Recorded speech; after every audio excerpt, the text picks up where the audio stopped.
नमस्कार दोस्तों, स्वागत है आपका अपने YouTube चैनल हिंद गुरुजी पॉइंट में। और हम बात करते हैं आपकी बेहतर शिक्षा की। तो दोस्तों, द्विघात समीकरण का ये आपका लास्ट जो है क्वेश्चन, 4 क्वेश्चन है आपके, बहुत ज़्यादा इंपॉर्टेंट है। मोस्ट इंपॉर्टेंट क्वेश्चन जिन्हें कहते हैं वही क्वेश्चन है। ये लास्ट वीडियो है द्विघात समीकरण का, उसके बाद हम नेक्स्ट चैप्टर पढ़ने वाले हैं। ठीक है, तो बस समय बर्बाद ना करते हुए सीधे पहुँचते हैं प्रश्न पे। आपका जो प्रश्न है स्क्रीन पे, दो संख्याओं के वर्गों का अंतर 180 है।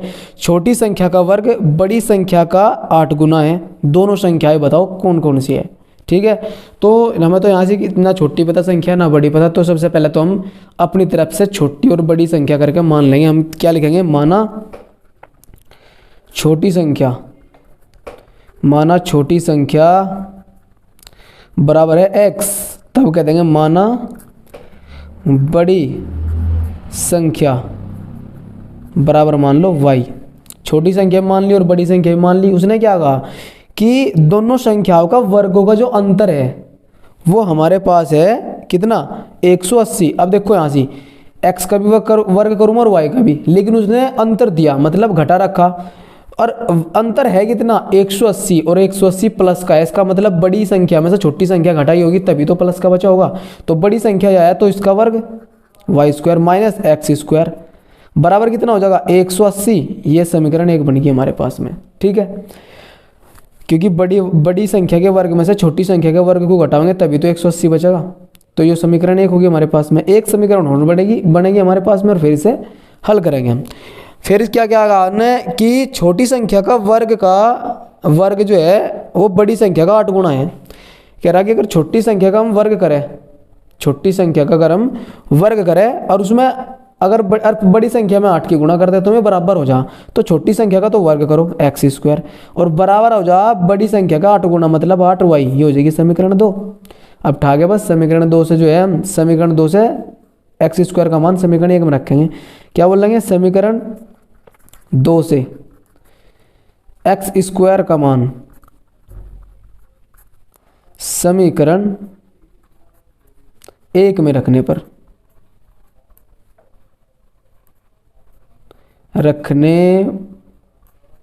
ठीक है, रखो जी y² और माइनस के कितने हो जाएंगे 8y, सॉरी माइनस के 8y हो जाएंगे, सही है, बराबर 180 प्लस का 180 दोनों उठा के लिया y² माइनस के 8y और माइनस का हो जाएगा 180 बराबर हो जाएगा 0। 180 के फैक्टर ऐसे करने कि गुणा करके तो 180 है, लेकिन घटने के बाद है 8, 18 दाई 180, 18 में से 10 जाके 8 बच जाएंगे, तो 18 दाई 80, 180 हो जाएगा। तो y² माइनस के तो 18y और प्लस के लिखे जाएगा 10y और माइनस का कितना है 180 और बराबर कितना हो जाएगा 0। अब देखो इन दोनों में से क्या कॉमन होगा y, तो क्या बचेगा अंदर y माइनस के 18, यहाँ से प्लस के 10 कॉमन, यहाँ बचेगा y माइनस के 18 बराबर 0। अब y माइनस 18 पूरे में तो y माइनस के 18 कॉमन और अंदर क्या बचेगा y प्लस के 10 बराबर 0। अब हम क्या करेंगे, if y minus 18 is equals to 0 then y is equals to 18। y का एक मान आ गया। अब क्या करेंगे, इफ़ y प्लस 10 बराबर 0, y बराबर माइनस का 10, ये हो गया हमारा y का दूसरा मान। लेकिन वहाँ देखो माइनस का तो यहाँ से कि जब हमने कहा था कि छोटी संख्या का वर्ग बड़ी संख्या के 8 गुना है, लेकिन y का मान माइनस का 8 आया, तो 8 की गुना जब माइनस के 10 में करेंगे तो माइनस का 80 बनेगा, तो ये तो है नहीं, वो यो संख्या था वो है नहीं, तो y का ये मान बनने जाएगा। तो y का जो मान आया 18, ये है हमारी बड़ी संख्या। तो हम क्या कहें, बड़ी संख्या जो है हमारी पास में y हमारी 18, ये आ गया हमारा बड़ी संख्या वाला उत्तर। ठीक है, अब y का मान रख लेंगे कहीं में समीकरण 1 में रख लो या 2 में रख लेंगे। तो हम क्या कहेंगे, y का मान समीकरण 2 में रखने पर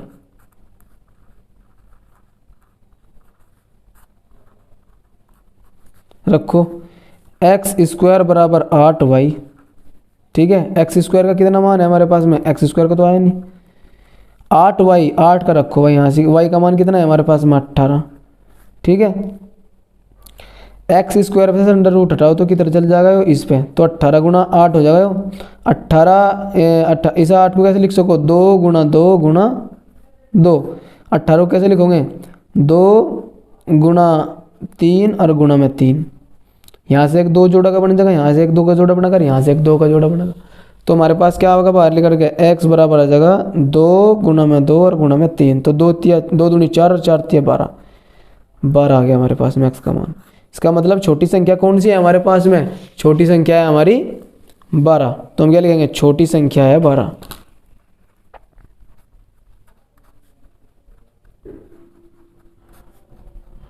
और यही हमारा आंसर आ गया। पहला सवाल आपका समाप्त हो गया।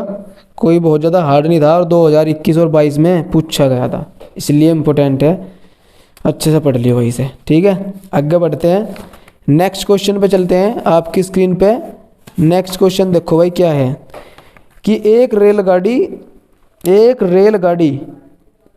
एक समान चाल से 360 किलोमीटर की दूरी तय करती है। ठीक है, कोई रेलगाड़ी है समान चाल से चल रही, हमें नहीं पता कितनी स्पीड है लेकिन समान चाल है उसकी एक जैसी, उसने 360 किलोमीटर की दूरी तय कर ली।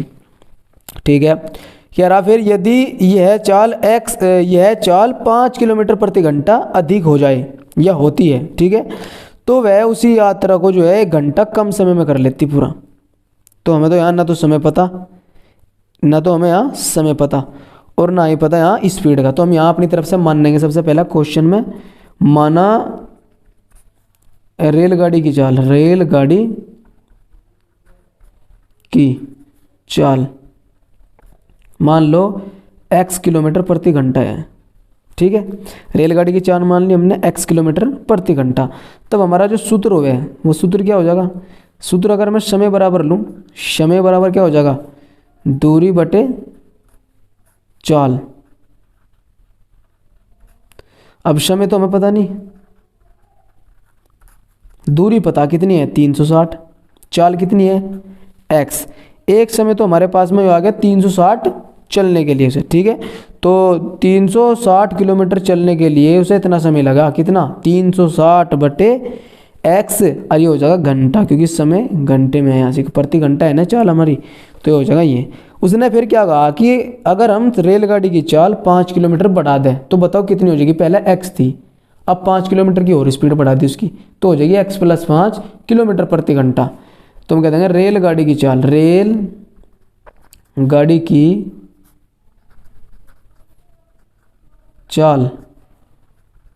5 किलोमीटर प्रति घंटा बढ़ाने पर कितनी हो जाएगी, x + 5 किलोमीटर प्रति घंटा, ये हो जाएगी नई स्पीड उसकी। ठीक है, और चाल उतनी जो हमारी दूरी है वो उतनी रहेगी, दूरी 360 ही है, दूरी कितनी है हमारे पास में 360, वो उतनी है, स्पीड बढ़ेगी बस।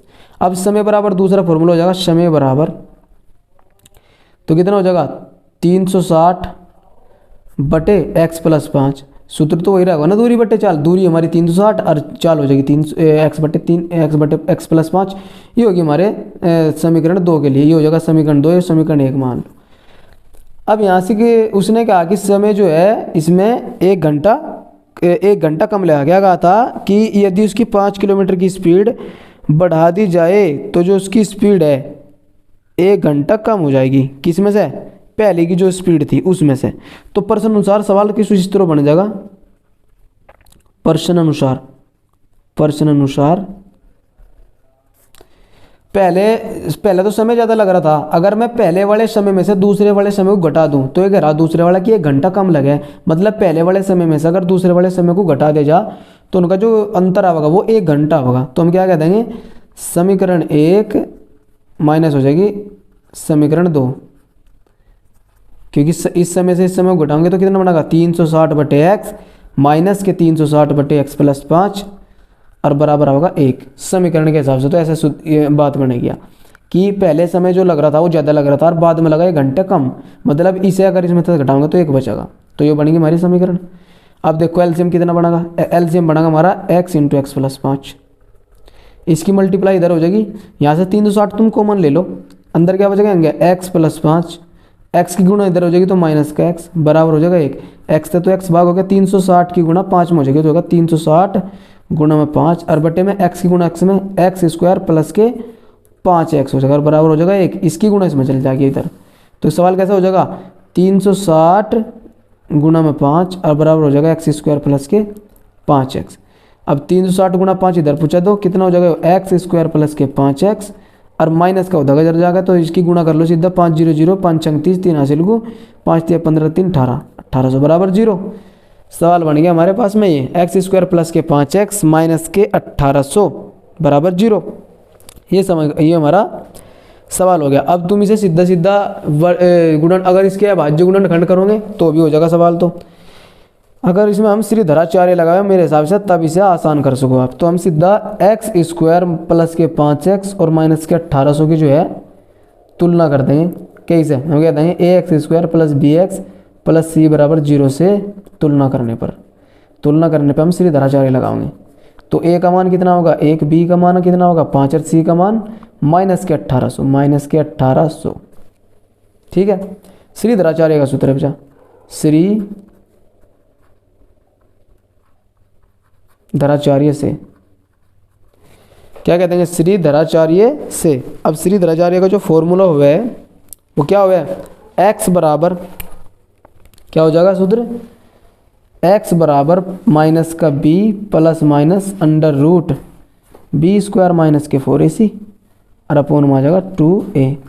x तो हमारा जो का तो माइनस b का क्या मतलब है माइनस का 5 और plus minus under root B square का मतलब 5 का स्क्वायर माइनस के 4ac 4 तो जो का तू a का मान क्या है 1 और c का मान क्या है माइनस के 1800 और बटे में 2 गुना में 1 2a है ना वहाँ पे तो 2a का मतलब है यहाँ 2 गुना 1 ठीक है। चलो जी आगे बढ़ते हैं क्या करेंगे इसे x बराबर माइनस का 5 जो का तू प्लस माइनस 5 का वर्ग कितना हो जाएगा 25 प्लस 4 की गुणा 18 में देखो माइनस माइनस हो जाएगा प्लस 18 चौक 72 और 72 के बाद में 0 से 72 हो जाएगा बटे में 2 x बराबर माइनस का b plus minus under root में कितना हो जाएगा यो 7225 हो जाएगा कितना हो जाएगा 7225 और बटे में आ जाएगा 2। तो ये बताओ भाई कहीं का वर्ग हो जाएगा हमारे पास में 7225 कितना है ये 7225 मतलब 7225 अरे किस संख्या का वर्ग हुआ है 85 का स्क्वायर हुआ है ये कहीं का 85 का। तो हम कह देंगे x बराबर माइनस के 5 प्लस माइनस 85 का स्क्वायर है ये और वर्ग से रूट खत्म हो जाएगा बटे में आ जाएगा 2। x बराबर कितना होगा माइनस का तो 5 और प्लस माइनस इधर क्या होगा 85 और बटे में 2। अब एक बार तो चिन्ह प्लस ले लेंगे और एक बार ले लेंगे माइनस। आगे ले लूँ या फिर यहीं पे कर दूँ इस सवाल को। देखो यहाँ कर रहा मैं यहाँ कर रहा सवाल को मैं यहाँ पे ले लो x बराबर एक बार तो ले लेंगे धनात्मक चिन्ह लेने पर ऐसे लिख देंगे धनात्मक चिन्ह लेने पर ठीक है। तो क्या हो जाएगा x बराबर माइनस का 5 और यहाँ लेंगे प्लस और 85 बटे में 2 85 में से 5 गए कितने बच गए 80 और बटे में 2 40 बार भाग हो जाएगा x बराबर कितना आ गया 40। अब क्या कहोगे ऋणात्मक चिन्ह लेने पर यह कह देंगे माइनस चिन्ह लेने पर। जब माइनस का चिन्ह लोगे तो क्या होगा x बराबर माइनस के तो 5 और हो जाएगा माइनस का 85 बटे में है 2 तो क्या हो जाएगा माइनस के 85 कितना माइनस का 90 बटे में 2 और जब भाग करोगे कितना होगा माइनस के 45 तो माइनस का 45 है एक मान x बराबर माइनस के 45। तो यहाँ माइनस का तो 45 हो नहीं सकता माइनस का तो 45 हो नहीं सकता क्योंकि माइनस का तो स्पीड होती ही नहीं कभी भी। x हमने क्या मानना था x हमने रेलगाड़ी की चाल माननी थी और x का मान एक आया प्लस का एक आया माइनस का तो माइनस का तो है नहीं ये है वो स्पीड कितनी है 40 किलोमीटर प्रति घंटा। तो हम कह देंगे रेलगाड़ी की चाल जो है ऋणात्मक नहीं हो सकती रेलगाड़ी की जो चाल है वो है 40 किलोमीटर प्रति घंटा। तो यहाँ लिख देंगे हम अतः रेलगाड़ी की चाल रेलगाड़ी की चाल बराबर हो जाएगा 40 किलोमीटर प्रति घंटा। इसी स्पीड से जा रही है वो गाड़ी। किसी को सवाल में दिक्कत हो तो 2 बार देखो सवाल को समझ में आएगा कोई ज़्यादा हार्ड सवाल नहीं है ठीक है। और थोड़ा सा देख कर चलिए कि कैसा करा मैंने। सबसे पहले तो यहाँ तक करा से उसके बाद मैंने इसे इधर से करा यहाँ तक फिर इसे इधर से यहाँ क्योंकि पेज में आशिक में मुझे लगा ये सवाल जो है थोड़ा सा बड़ा था ठीक है। तो ये हो गया सवाल आपका। चलो जी अगले प्रश्न पे पहुँचते हैं सीधे। ये प्रश्न भी आपका कंप्लीट हो गया। अगला प्रश्न आपके बोर्ड अपनी बोर्ड बोल रहा भाई मैं, स्क्रीन पे देखो क्या है। अगला क्वेश्चन आपकी स्क्रीन पर आ रहा होगा कि एक मोटर बोट जिसकी स्थिर जल में चाल 24 किलोमीटर प्रति घंटा है, मतलब शांत जल में, ठीक है, नगरा शांत जल में 24 किलोमीटर प्रति घंटा है, 32 किलोमीटर जो है धारा के प्रतिकूल जाने में, वह दूरी धारा के अनुकूल जाने की अपेक्षा 1 घंटा अधिक लेती है। धारा की चाल ज्ञात कीजिए। ठीक है भाई, तो देखते हैं क्या कुछ। भाई यहाँ से हमें तो धारा की चाल पता, मोटर बोट की चाल उसने कहा कि 24 किलोमीटर प्रति घंटा है, लेकिन धारा जब इस धारा के स्थिर उसमें, ठीक है, शांत जल में का मतलब, ठीक है। तो यहाँ से कि देखो भैया, हम मान लेंगे सबसे पहले धारा की चाल, क्योंकि धारा की चाल उसने हमें कुछ नहीं बताया, तो हम मान लेंगे धारा की, माना धारा की चाल, माना धारा की चाल बराबर x किलोमीटर प्रति घंटा है, हमने अपनी तरफ से मान लिया। ठीक है, अब जा शांत जल में तो उसकी 24 किलोमीटर प्रति घंटा है शांत जल में, ठीक है, लेकिन 32 किलोमीटर धारा के प्रतिकूल जाने में जो है वह दूरी धारा के अनुकूल जाने की अपेक्षा 1 घंटा अधिक समय लेती है। तो धारा के प्रतिकूल जो है मोटर की चाल कितनी हो जाएगी, धारा के प्रतिकूल मतलब उसकी उल्टी दिशा में, धारा की भी तो कुछ ना कुछ स्पीड रही होगी। उसने कहा अगर शांत जल की बात करें तो 24 है, लेकिन जब धारा के प्रतिकूल चलेगी तो धारा भी तो चल रही लगातार, उसकी स्पीड तब कितनी हो जाएगी, तब घट जाएगी ना। धारा की स्पीड घटा दो मोटर बोट की स्पीड में से, ठीक है। तो हम क्या लिखेंगे, धारा के प्रतिकूल मोटर बोट की चाल, धारा के प्रतिकूल मोटर बोट की चाल कितनी हो जाएगी भाई, 24 - x हो जाएगी, और किलोमीटर में और प्रति घंटा। ये तो होगी हमारी कहीं की चाल, मोटर बोट की चाल, जब वो धारा के प्रतिकूल है, और जब धारा के अनुकूल चलेगी मतलब धारा की साथ में चलेगी तब स्पीड जुड़ जाएगी धारा की भी और मोटर बोट की भी। अब धारा के अनुकूल, धारा के अनुकूल मोटर बोट, ऐसे लिखता हूं, मोटर बोट की चाल तब कितनी हो जाएगी, 24 + x, क्योंकि 24 इसकी स्पीड पहले से ही थी और धारा की स्पीड भी जुड़ जाएगी, तो हो जाएगी इतने किलोमीटर प्रति घंटा। ये होगी अनुकूल के हिसाब से, ठीक है भाई। अब विपरीत जाने में जो यहाँ से भैया ध्यान दो, कितनी दूर गई वह, 32 किलोमीटर, कितना भाई, 32 किलोमीटर ही वह प्रतिकूल गई और 32 किलोमीटर ही अनुकूल गई। अब यहाँ से के अनुकूल और प्रतिकूल के लिए जो है हमें सूत्र लगाना पड़ेगा। तो जब 32 किलोमीटर प्रतिकूल गई, 32 किलोमीटर प्रतिकूल जाने में लगा समय, लगा समय के लिए सूत्र लगा दूंगा, समय कितना हो जाएगा, समय बराबर हो जाएगा हमारा सूत्र दूरी बटे चाल, दूरी बटे चाल। तो समय कितना है हमारे पास, हमें पता नहीं समय तो कितना है, दूरी बताओ कितनी है, दूरी है हमारी 32, चाल कितनी हो जाएगी, जब धारा के प्रतिकूल जा रही तो कितनी हो जाएगी, 24 - x, समीकरण 1 मान लो से। अब 32 किलोमीटर क्या हो जाएगा, धारा के क्या हो जाएगा, धारा के अनुकूल, धारा के अनुकूल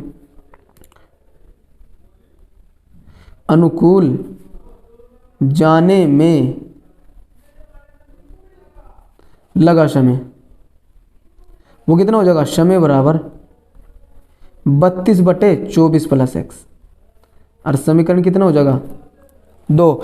उसने क्या कहा कि जब धारा के अनुकूल गया वो, जब धारा के प्रतिकूल, धारा के अनुकूल गए जाने की अपेक्षा 1 घंटा अधिक समय ले वो, मतलब जब धारा के प्रतिकूल जागी जब तो समय ज़्यादा लगेगा, जब धारा के प्रतिकूल ज़्यादा जागी तब समय ज़्यादा लगेगा, मतलब जब यो स्पीड जो है या कम है, क्योंकि यहाँ से कि घट रहा ना हमारे पास, कम कहाँ ज़्यादा हो जाए, समय तो ज़्यादा निकलेगा यहाँ से, बिल्कुल समय ज़्यादा निकलेगा, तो ज़्यादा समय में से कम समय को घटाएंगे हम, तभी तो कुछ बचेगा प्लस का, तो प्लस का 1 बचेगा, क्योंकि उसने कहा 1 घंटा कम लगे, तो मैं ज़्यादा समय में से कम समय को घटा दूंगा, जो भी वो समय होगा उसमें से घट के 1 बचेगा, तो क्या हो जाएगा समीकरण कुछ ऐसा हो जाएगा, प्रश्न अनुसार अगर मैं इस समय में से 32 बटे 24 - x, इसमें से घटा दूँ 32 बटे 24 + x को, क्योंकि यहाँ से देखो ये जो स्पीड, ये जो मोटर बोट है या प्रतिकूल है धारा के, मतलब धारा के विपरीत दिशा में जा रही। अब जब विपरीत दिशा में जा रही तो समय जो है ज़्यादा लगेगा। फिर उन्होंने कह रहा कि फिर अनुकूल जा रही, अब स्पीड यहाँ बढ़ रही, क्योंकि यहाँ तो 24 में तो घट रही स्पीड, तो 24 स्पीड भी घट रही, यहाँ 24 में स्पीड जुड़ गई, तो यहाँ मतलब स्पीड ज़्यादा है तो समय भी कम लगा होगा। तो यहाँ से 1 घंटा ज़्यादा लग रहा, कहाँ जाने में, प्रतिकूल जाने में, धारा के प्रतिकूल जाने में समय ज़्यादा लग रहा। तो मैं क्या करूँगा, प्रतिकूल जाने में जो समय लगा उसे घटा दूंगा अनुकूल जाने में जो समय लगा, और उसका कितना गैप बताया हमने, 1 घंटे का, तो जगह 1 घंटा। ठीक है, अब इसे समीकरण को हल कर लेते हैं। देखो इसमें उस ऊपर तो 32 कॉमन, पहले नीचे क्या बनेगा एलसीएम, 24 माइनस का x, ठीक है, उसके बाद क्या बनेगा 24 प्लस x, और इसकी मल्टीप्लाई तो इधर चल जाएगी, क्योंकि यहाँ 32 बाहर चले तो यहाँ 1 बचा होगा, तो हो जाएगा 24, ये x मन गलत टेक, यहाँ 24 प्लस x बचेगा, और इसकी गुणा अंगे जाएगी तो हो जाएगा माइनस के 24 हो जाएगा, इस माइनस के अंदर गुणा जाएगी तो उसमें भी जाएगी तो हो जाएगा प्लस का x, अब बराबर है 1। तो 24 से 24 कट गए, यहाँ बच गए हमारे पास में 32, और x कितने 2x। देखो ये एक बार तो ये जुड़ रहा है, एक बार घट रहा, बताओ क्या हो जाएगा, वर्गांतर का सूत्र, एक बार तो 24 का वर्ग और माइनस एक बार x का वर्ग बराबर 1। अब 32 दूनी 64 हो जाएगा, तो हो जाएगा 64x, और बटे में 24 का वर्ग कितना हो जाएगा, 24 का वर्ग निकाल लो, 2 दूनी 4 और 4 चौक 16 और 2 चौक 8 दूनी 16, तो कितना हो जाएगा 576 हो गया, 576 माइनस का एक्स स्क्वायर बराबर का 1, इसकी गुणा इसमें पूछा दो, तो सवाल कैसा हो जाएगा 64x। अब बटे में क्या ले लेंगे, बस इसे इधर ले लेंगे, तो होगा 576 माइनस के एक्स स्क्वायर, इसे पूरे को उठा के इधर लिया, समीकरण हो जाएगा एक्स स्क्वायर माइनस प्लस के 64x और माइनस का हो जाएगा 576 बराबर 0। कुल मिलाकर हमारा सवाल ऐसा हो जाएगा तैयार। ठीक है, अब 576 के ऐसे टुकड़े करने हमें कि गुणा करके तो 576 आवे और घट का आवे 64, गुणा करके 576। लेकिन अगर तुम इसमें चाहो तो सीधा सीधा फॉर्मूला लगा सको, कहेगा श्रीधराचार्य वाला भी लगा सको। चलो इसे एक बार तुम जो है ट्राई करते हैं, हम इसे इसी से हल करा गुणनखंड से ही। सबसे पहले इसके गुणनखंड कर लेते हैं, किसके 576 के, 576 के गुणनखंड करेंगे। चलो 2 से करो पहले, 2 दूनी 4 17 हो गए, इधर जाकर 2 अट्ठे 16, एक बच गया 2 अट्ठे 16, 2 से 2 कम 2, 2 चौक 8, 2 चौक 8। ठीक है, और यहाँ से क्यों 2 से ही करो, 2 से तो 14, 2 दूनी 4, फिर 2 से हो जाएगा 2 3 6, 2 6 12, फिर 2 से ही कर लो, 2 ही कम 2 और 2 अट्ठे 16, और फिर 2 से करो 2 9 18, यहाँ से 9 आ गया भाई, से 9 को यहाँ ले लो, 3 3 9 और 3 ही कम 3, इस तरह है यहाँ से हमारे पास में। ठीक है, तो यहाँ तक 72 तक बनना, तो 2 दूनी 4 दूनी 8, 72 और 8 कितने हो गए हमारे पास में, हमें कितना अच्छा घट के चाहिए हमें 64, घट के कितना चाहिए हमें 64, तो 72 में से अगर 8 घटा में नहीं कम हो जाएगा ना, 72 में से 8 घटा के तो नहीं, ठीक है ना, 72 में से अगर हम 8 घटा दें भाई, अगर 72 में से हम 8 घटा दें, कितने 12 में तो 8 गए 4 और कितने 64 ही बचेगा ना। तो अगर हम 72 को और 2 दूनी 4 दूनी 8, 8 को 72 गुणा 8 ले तो घट के 64 ही बच रहा, हमारा जो है फैक्टर भी बन जाएगा। तो हम 576 को कैसे लिख सको, माइनस एक्स स्क्वायर, ऐसे लिखेंगे हम प्लस के तो 72x और माइनस के 8x और माइनस के 576 बराबर में हो जाएगा 0। अब यहाँ से और यहाँ से कॉमन, यहाँ से तो आ जाएगा x कॉमन बचाया गया अंदर, x प्लस के 72 माइनस के 8 कॉमन, यहाँ से अंदर भी क्या बचेगा, जब 8 से भाग करोगे तो प्लस का 72 बार भाग हो जाएगा और बराबर हो जाएगा 0। x प्लस 72 पूरे में से x प्लस 72 आपका कॉमन, अंदर बचेगा x माइनस के 8 बराबर हो 0। ठीक है, इसे यहाँ ले लेते हैं। अब जा x प्लस 72 और x माइनस 8, हम क्या होंगे, इफ़ x प्लस 72 बराबर 0 तब x बराबर कितना होगा माइनस का 72। और x क्या मानना था हमने, x मानना था धारा की स्पीड, और धारा की स्पीड x माननी थी, तो ये आया माइनस का, तो ये तो है नहीं, माइनस का 72 तो हो नहीं सकता क्योंकि स्पीड कभी भी माइनस की नहीं होती। अब ले लो 8, तो क्या है, इफ़ x माइनस 8 बराबर 0 तो x बराबर कितना हो जाएगा 8, तो प्लस का 8 यहाँ आया, तो इतने किलोमीटर प्रति घंटा है। ठीक है, तो ये क्या मानना था हमने, x मानना था हमने धारा की चाल, और x का ही मान आ गया हमारे पास में कितना 8, तो 8 किलोमीटर प्रति घंटा हो गया। तो उसने क्या कहा था, धारा की चाल पूछी थी ना, तो धारा की चाल आ गई हमारे पास में, तो हम कह देंगे धारा की चाल बराबर हो जाएगा 8 किलोमीटर प्रति घंटा। ये हमारा आंसर है। ये सवाल भी आपका समाप्त होता है। चलो फटाफट एक क्वेश्चन और रह गया आपका, एक कहाँ दो रह गए वैसे तो। चलो देखते हैं क्या कुछ है। अगला क्वेश्चन देखो कितना क्या है भाई आपका। सवाल है कि एक नाव की शांत जल में जो चाल है, एक नाव की शांत जल में चाल 15 किलोमीटर प्रति घंटा है। नाव धारा की दिशा में 30 किलोमीटर जाने तथा धारा के विपरीत दिशा में 30 किलोमीटर वापस लौटने, मतलब जो उसे चलनी नहीं दूरी, उन्हें कह रहा धारा के जो अनुकूल जा, मतलब धारा की दिशा में जा तो भी 30 किलोमीटर दूर गई, और जब वापस आई तो भी 30 किलोमीटर दूर आई, तो कुल मिलाकर दूरी तो हमारी 30 किलोमीटर ही रहेगी। फिर उसने क्या कहा, लेकिन जब धारा नु जब शांत जल में जो नाव चल रही, शांत जल में वो 15 किलोमीटर की स्पीड है, वो शांत जल में इतनी है स्पीड, ठीक है। तो उसने फिर क्या कहा कि अगर वो धारा की जो है दिशा में चले तो 30 किलोमीटर जाने में और धारा के विपरीत जाने में 30 किलोमीटर वापस लौटने में 4 घंटे और 30 मिनट का समय लगा है। लेकिन हमें क्या नहीं पता, यहाँ ध्यान दो एक कॉमन बात, पिछले सवाल के जैसे ही धारा की चाल नहीं दी सुने हमें दोबारा से, तो हम क्या करेंगे, हम सबसे पहले धारा की ही चाल मानेंगे। तो हम क्या देंगे, माना धारा की चाल बराबर है x किलोमीटर प्रति घंटा। अब बताओ धारा के अनुकूल क्या हो जाएगी, धारा के अनुकूल नाव की चाल, अनुकूल मतलब जुड़ेगी क्योंकि अनुकूल करे धारा के साथ। अब धारा की स्पीड हमने x मानी और उसकी जो मोटर बोट की है वह है 15, तो 15 प्लस x हो जाएगा, यही हो जाएगा हमारे पास में इतना किलोमीटर प्रति घंटा। अब क्या देंगे, धारा के प्रतिकूल, मतलब धारा के विपरीत दिशा में, धारा के प्रतिकूल नाव की चाल अब घट जाएगी, 15 माइनस x हो जाएगी और क्या हो जाएगा, किलोमीटर प्रति घंटा, ठीक है।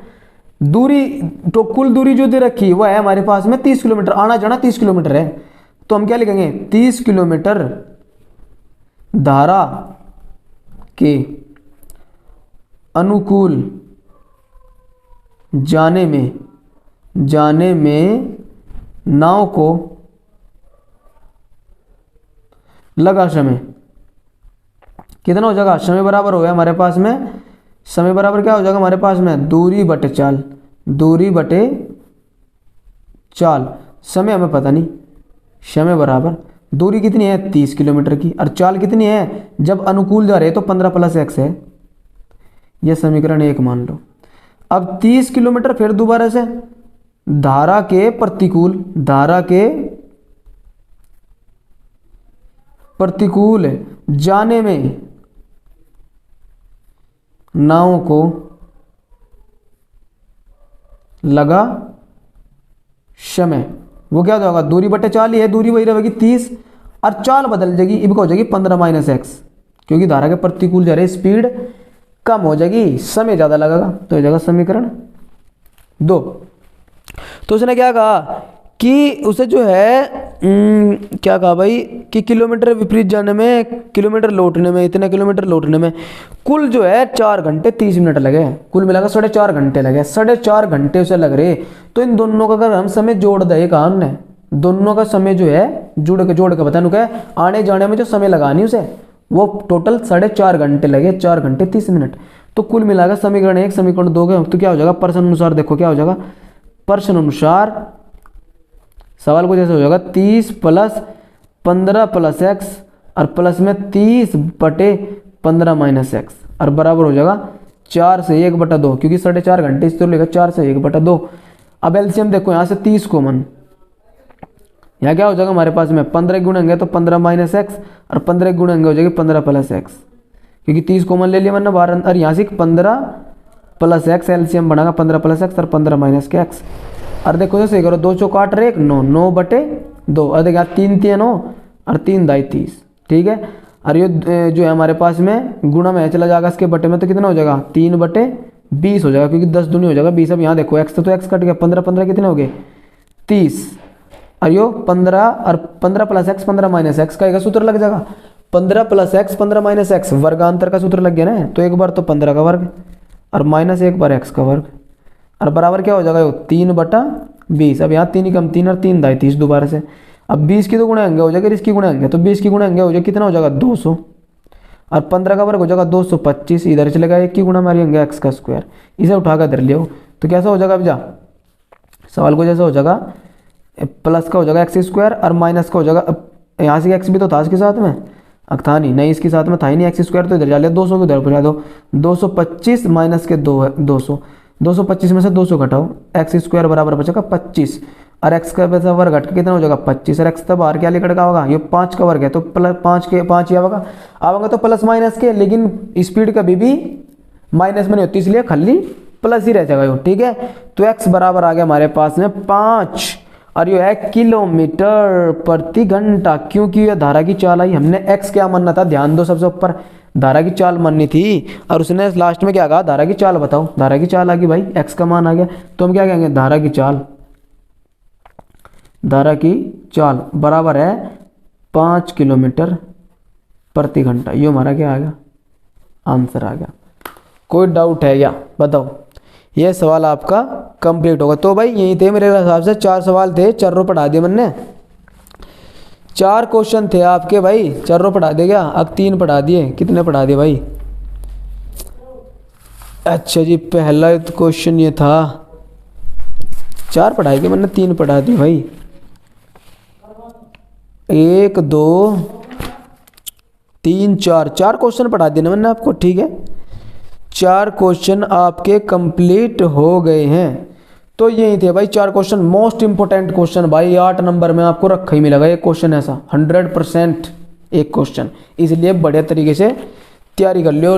वीडियो भी काफ़ी हो गया, आधा घंटा, क्योंकि ज़्यादा बड़ी वीडियो भी ठीक सी नहीं है। ये चैप्टर आपका समाप्त हो गया, कल को मैं आपका चैप्टर चलाने वाला हूँ, बढ़िया चैप्टर चलाऊंगा जिसमें से जो ज़्यादा से ज़्यादा आवे पेपर में, ठीक है। और उसके लिए उसकी जो है आपको मैं बढ़िया से तैयारी करवा दूंगा ताकि आपके गणित में अच्छे खासे नंबर आ जाए। तो दोस्तों बस आज के लिए इतना ही। जो भी स्टूडेंट हमारे चैनल पर नया है, जो पहली बार देख रहा है हमारी वीडियो को, प्लीज़ भाई सब्सक्राइब कर लो चैनल को, नोटिफिकेशन जो है आपको समय पे मिलता रहेगा और बेल आइकन को भी ऑल पर प्रेस कर लियो ताकि आपको हर वीडियो को नोटिफिकेशन जो है समय पे मिलते रहे, जल्द से जल्द मिलते रहे। तो बस इतना ही आज के लिए, मिलते हैं अगली वीडियो में, तब तक के लिए खुश रहो, धन्यवाद।